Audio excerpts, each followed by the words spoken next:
been a rough year, guys. It's been a rough year. I'm hopeful for 2017, but I don't know, man.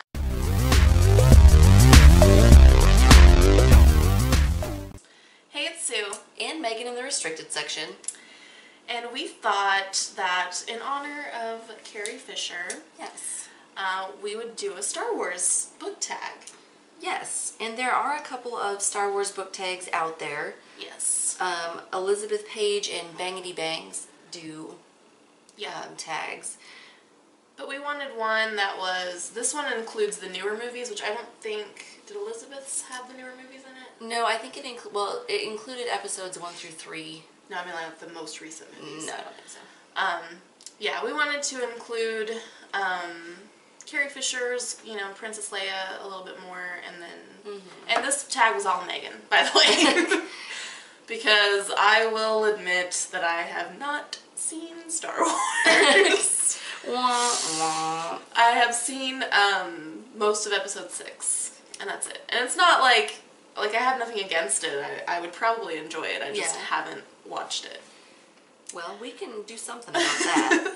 But yeah, so I wanted to come up with something that was a little bit different and more original and included more of the movies. So I just made something up. So shout out to those other 2 tags, but this is an original one. Yes, this is an original tag.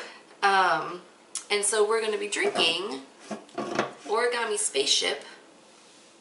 A Saison Ale. I think it's from Defiance. I don't know if I've ever had anything from this brewery before. It's from Defiance Brewing in Hays, Kansas? Or that font is weird. That font is weird because it looks like Kansas. Is it Hays or Kays, Kansas? I don't know because now I'm confused by the font. Because Kays seems weird, but the K on Kansas looks like an H. It does. I don't know. Somewhere in Kansas. Somewhere in Kansas. Probably. Or Hansas. Or Hansas, wherever that is.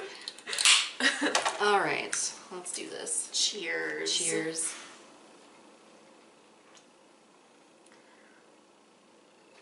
Ooh, that's a kick in the mouth. It surely is. It's not bad though. No, I don't mind it at all. It's interesting. It is. It is like fruity. It is fruity. I don't know what the flavors are. It doesn't say a whole lot about it.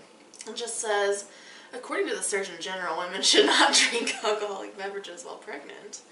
And as you've probably noticed, Megan's dress is Princess Leia. I'm like kind of Darth Vader-y. Yeah. I don't know. She's got a Darth Vader vibe. I did a Darth Vader inspired look. Dark side. Oh yeah, and we have our space swords. These are like budget lightsabers. Let's do the tag. Let's do it.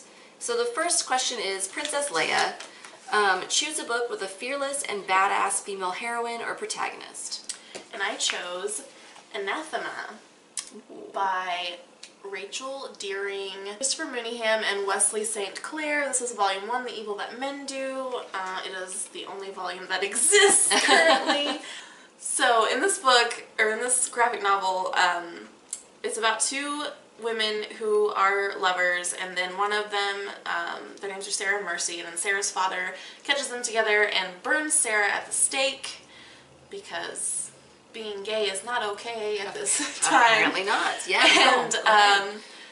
And then this like crow, is it a crow? Some sort of creature comes down and like steals Sarah's soul. Oh. While she's being burned.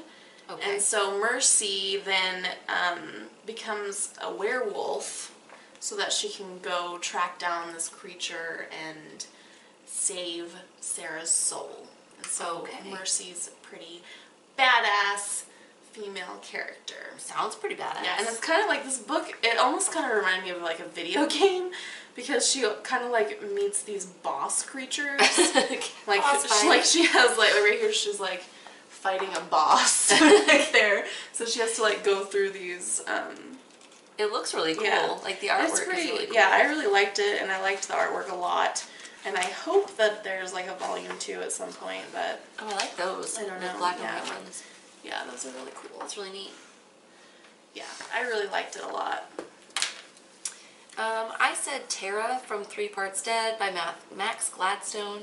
I was pretty indifferent to this book in general, but Tara is a pretty badass character. In this world that the novel takes place in, Tara works for a firm that deals with dead gods, and so like when a god dies, they have to come in and like revive the god or like clean up the mess. Yeah, and so the fire god is dead or missing or whatever, and so Tara's firm is called in to come and like take care of it. And so Tara's kind of she's new to the firm, and she's has to face her former professor, who is a fucking creep and a horrible person, and she had some conflict with when she was in like witch school, basically, and he like cast her out. And witch school. Yeah, it's like a weird like school in the clouds, and he like cast her down from it to like Earth, and it was a big thing, and so she went up against him in this pretty intense battle and was like, fuck you, buddy. Alright. But, I mean, more badass than that. That was pretty tame. Fuck you, buddy. Fuck you, fella. Right. Alright, next is Stormtrooper. Choose a book that's a dime a dozen. I chose Froom by John Lymington because this is pretty much your standard, like, 60s sexist sci-fi novel. It deals with like time travel and like alternative realities, kind of. Yeah, pretty typical sexist old sci-fi novel. Alright. And I chose The Girl on the Train by Paula Hawkins. I don't know, I felt like it was just kind of a trying to be Gone Girl thriller. Even like a little the bit. cover kind of reminded me a little bit of like Gone Girl. Yeah. Yeah, it was just okay, I thought. Meh. Next one is FN2187 or Finn, and that is choose a book that breaks the mold and stands out from other books in its genre. I chose Bridget Jones's Diary by Helen Fielding because this is, you know, like a romantic comedy, like chick lit book. But I know a lot of men who really like this, or the movie. I mean, the movie is pretty much the same as the book for the most part. So. And my husband really likes the movie. Yeah, like I know a lot of guys who like Bridget Jones's Diary, and I think that it's better than most typical chick lit books that I've read, which I don't love the term chick lit or women's fiction. I'm like, what, because it's about a woman, that means a man can't possibly want to read this. Surely not. No. But it's unheard of. Yeah. Anyway. I agree with you. I said The Library at Mount Char by Scott Hawkins. I talk about this book a lot. But it was so like bizarre and creative, and there was so many different elements in it that I really wasn't sure what to classify this, and so I thought it kind of breaks the mold. I don't know what genre this is. It's like fantasy, but also like, I don't know, there's some like creepy parts in it, and there's like some sci-fi-ish parts in it, so yeah, it's hard to classify. Next is General Organa. Choose a book with a mature, take-charge female character who is not afraid to be a leader. I chose Dana from Kindred. This lady gets thrown into some shit, and she handles it like way better than I could imagine like anyone handling it. She's like, okay, well I guess this is how it is. Yeah. Better deal with it. And she adapts really quickly. She's able to make really like cool-headed, logical decisions when it would be really easy to not do that, and survive in a really shit situation. So, and I chose Dawn by Octavia Butler. Lilith in this book, she's kind of forced to take charge, but she stands up and does it. Yeah, she does. Yeah, and she's pretty badass, I thought. I think she's super badass. Yeah. Alright, so the next one is Han Solo and Chewbacca. Choose a book with a dynamic duo who demonstrate a fierce loyalty to one another. I chose Fiver and Hazel from Watership Down by Richard Adams, who also recently passed away. Yes. Yeah. That's a bummer Did too. a little tribute to Richard Adams as well. Yes. He was like 94 or something though. Yeah, he was pretty old, yeah. But anyway, yeah, if Hazel hadn't believed Fiverr and stood by his friend, then they all would have died. Yeah. So... And there were a lot of times when Fiverr said some shit and all the other rabbits were like, fuck this dude. Yeah. Like, he's crazy as And shit. there was even a time, when Hazel was like, come on, Fiverr, Hold like, up. this place is great, let's stay here. And Fiverr's Yeah. like, I got a bad feeling about this. And Hazel didn't believe him, but I think as a whole, throughout the book, like, they really depended on each other because, you know, Hazel depended on Fiverr to have his, you know, premonitions and know what was potentially dangerous, and Fiverr depended on Hazel because Hazel was the leader and took care of everyone. Like, Fiverr was kind of a weakling. Yeah, he was. So, if Hazel hadn't been there to take charge and take care of everyone, I don't think Fiverr would have survived. Probably not. I would agree with that. Yeah. I said The Long Way to a Small Angry Planet by Becky Chambers because of Kizzy and Jynx. They were I don't know if they were like mechanics or engineers on the ship. I think Kizzy was a mechanic. I'm not sure about Jynx. Yeah, they were always like working together, and they had this really strong bond, and it was like a completely like non-sexual bond. Yeah. They were more like siblings. Right. And they even like recognize that at some point and get a little bit sappy, and then they're like, okay, let's not do this. Yeah. But they just understand each other really well. I love like the banter between them, and they seem like they have a lot of fun together. And I think they were both kind of eccentric characters, and they were just fun to read about. You know what they reminded me of? They reminded me of two different characters from two different things.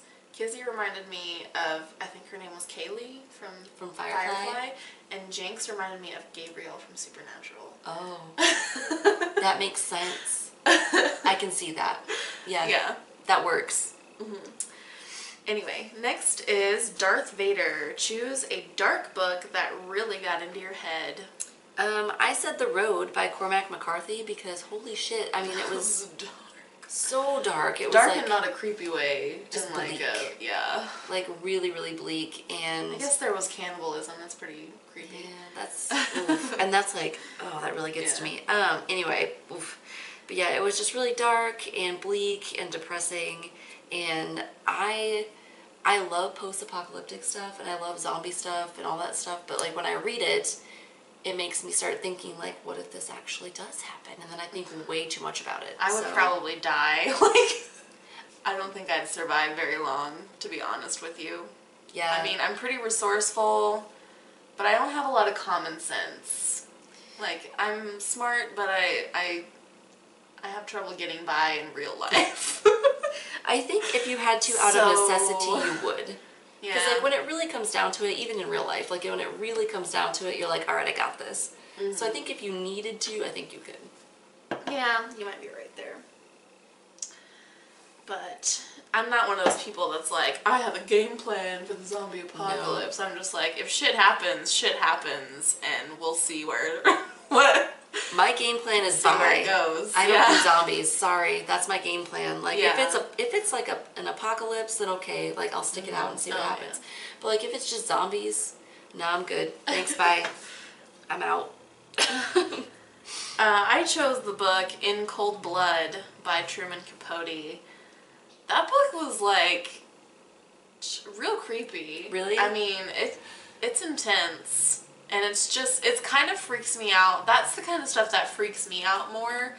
Where it wasn't exactly random because they did have like a loose connection to this family and they chose them for a reason. Mm-hmm. But, I mean, that could kind of happen to anyone. Someone just come into your house and kill you all. Yeah. Like, it's kind of like the movie The Strangers. Oof. It was just like a random... that is creepy. Yeah. It's really creepy. And the fact that it's, a true story, which, I mean, there's some debate about how much of it was. I mean, I think the actual event was true, but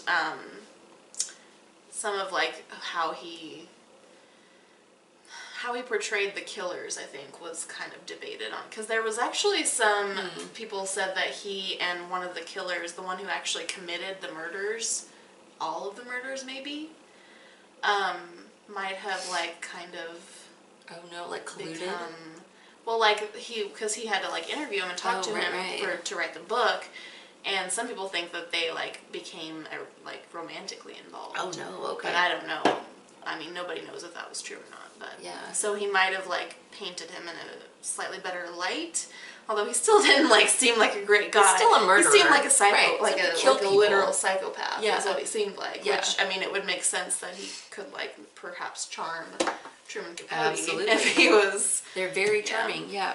So, anyway, that was just a side note. But so creepy. The book, the book is fantastic. I loved that book. But it was, like, real creepy. I was like, oh, God. It's terrifying. The next one is C3PO and R2D2. So choose a book with awesome side or minor characters, or if you would rather, choose a book where you actually preferred the side or minor characters. I chose Jurassic Park by Michael Crichton. I think that Ian Malcolm was probably more of a side character, and I think he's everyone's favorite. Like, let's be real. Everyone loves Ian Michael, and maybe it's because Jeff Goldblum played him in the movie. Because I was picturing Jeff Goldblum when I read this. Oh, yeah. Yeah. I, like, disregarded the description that Michael Crichton gave. I was like, yeah, whatever, no, it's Jeff Goldblum. It's Jeff Goldblum. Totally. God, what is it about Jeff Goldblum? Oh, God, he's so sexy. He's so sexy. But, yeah, him, and then also, like, the dinosaurs. But, yeah. All the rest of the characters were pretty meh, I thought. The kids were super annoying, especially that little girl. In the movie, the girl is older. Yeah. In the book, the girl is younger. Yeah. And she was real fucking annoying. I hate that in books and movies when they just, like, make the child... The worst like, hey, ever. Let's just put a kid in here so that they can fuck shit up, basically. Yeah, no, that's the worst Because they're a stupid kid. And I'm like, ugh, it makes me angry. Yeah. Because it makes me hate that child. So and much. I feel awful for hating a child.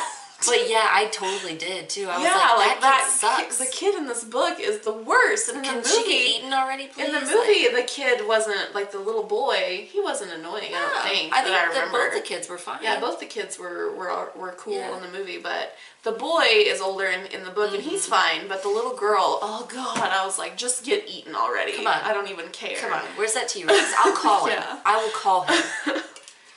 Oof. Let's see. So for this one, I said the Cemetery of Forgotten Books series. This is The Shadow of the Wind by Carlos Ruiz Zafón. I loved Furman. And Furman was kind of a side character at first, and he became more involved in the actual story, like, as the books progressed. And you learned more about his character. But from the beginning, like, as soon as he was introduced, I loved him. He's just, like, this eccentric, like, really quirky dude who's really, like, been through some shit. But he's taken in by this family and kind of makes a place for himself in the family and ends up really happy and doing well for himself. So I loved him. I thought he was great. All right, next is Rey, a book with a reluctant hero or leader. For this one, I said Lilith from Dawn by Octavia Butler because she was really forced into it. And I think she was really like, well, shit.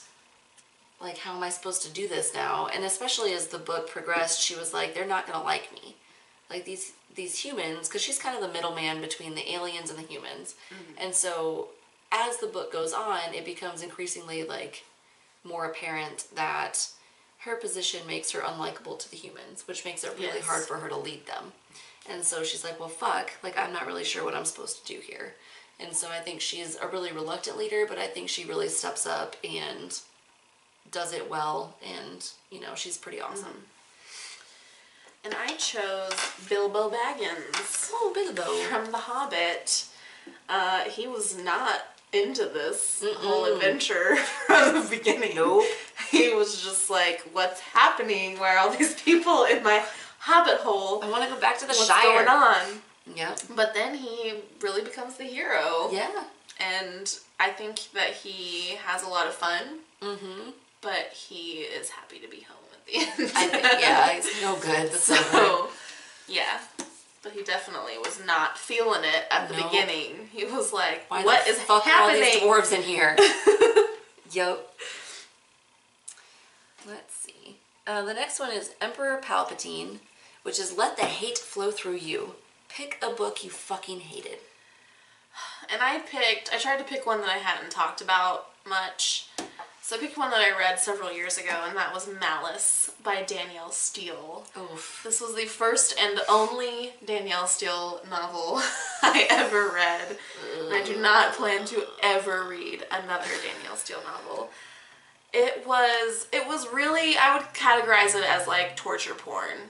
Because it was just like, how much terrible shit can I do to this poor woman? It's one person. In this book. Oof. And it was so long, and it just kept going and going, and it's like just when things would be okay, something else would happen, and you're like, oh, like I just hated it. And by the end, I was like so angry.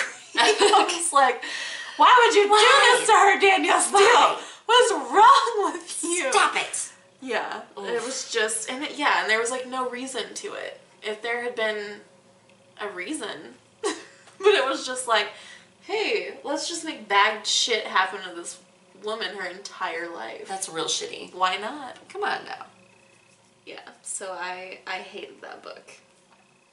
I always talk about the same two for this one. I'm gonna go with, I think I'm gonna go with Stiff for this one, just because I really did have high hopes for Stiff, because, I mean, Mary Roach is pretty well regarded, and the subject of the book sounded really, really fascinating, and so I think I hated it more because it was a bigger letdown. Yeah. Because I had, like, really high hopes for it. Yep. Alright, and then our last question is Yoda. Choose a book with a wise but eccentric character. And I said Fiverr from Watership Down, because Fiverr, I mean, he was pretty eccentric. Yeah. Super eccentric. He's a little weirdo, but he was very wise. He knew like where they should be and where they shouldn't be. He knew what would save them. He could foresee things before they happened. So he was a very wise character, but a very strange and eccentric one as well. I chose The Song of the Forest by Colin McKay. There's a character in this book, I believe her name is Fenella, and she is a witch. Oh. And I think that she's like legit a witch. This book has some like magical stuff going on in it. And yeah, she's helps, like she shows the priest how to build this golem creature, and she also like helps the women in the village. Like she is like kind of the wise old woman in the village, but she's also a witch. She's just a witch. She does magic things, and she is like kind of not really an outcast, but she's definitely considered like weird by everyone else. But yeah, this book, I wish more people would read it. It has like 8 ratings on Goodreads, I think. But I would like to read it. It sounds really cool. I really enjoyed it. I want to read it again. Like, it was one of those that after I finished it, I was like, I want to read that again, because I feel like I'll like it better the second time. That makes sense. You'll notice things you didn't notice before. And I wasn't like super focused on it at the beginning when I was reading it, so I was kind of getting lost sometimes. Okay. Because it does kind of like jump around in the timeline, I think, if I recall correctly. So I was like, oh, I feel like if I had like really been focused in on it, I would have appreciated it more. But I still really liked it a lot. That's fair. So I would like to read it. It sounds cool. Yeah. You can borrow it anytime. I'm gonna bury it. So yeah, that is my Star Wars tag that I came up with.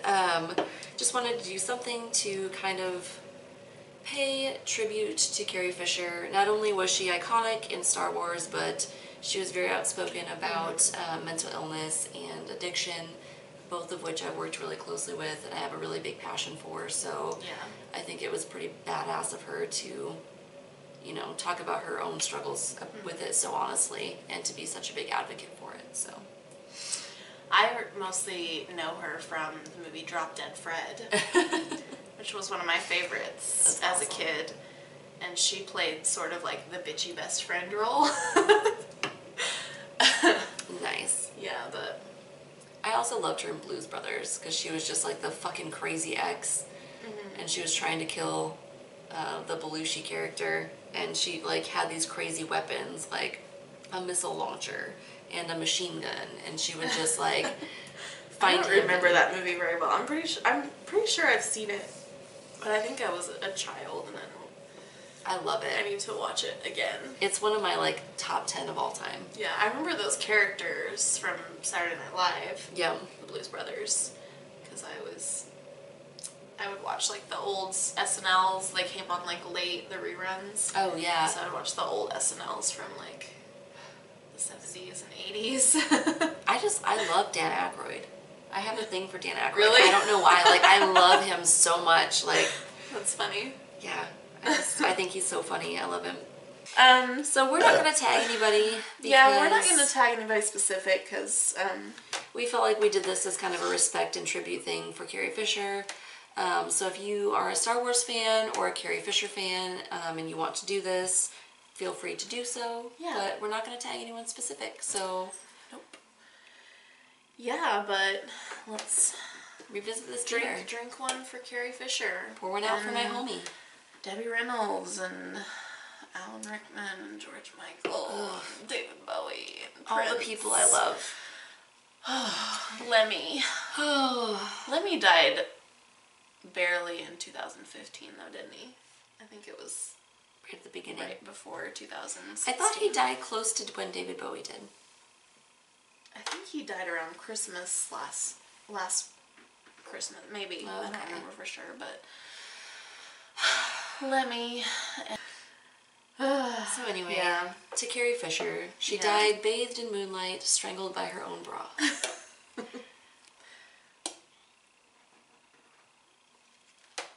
Yeah, and I like this beer. I think it's good. Yeah, I think it's good too. I'm into it. It's weird. I like it. Saisons are just a little weird, I think. They're like farm ales. Yeah. And I'm not really sure what that necessarily means. Yeah, I've had some that I like and some that I don't. Sometimes they like kind of taste like glue. Yeah. Yeah, there's like a really weird like chemical taste. Yeah, but this one's pretty good. I like it. Yeah, I like this Origami Spaceship. Origami Spaceship. It's good. Would recommend.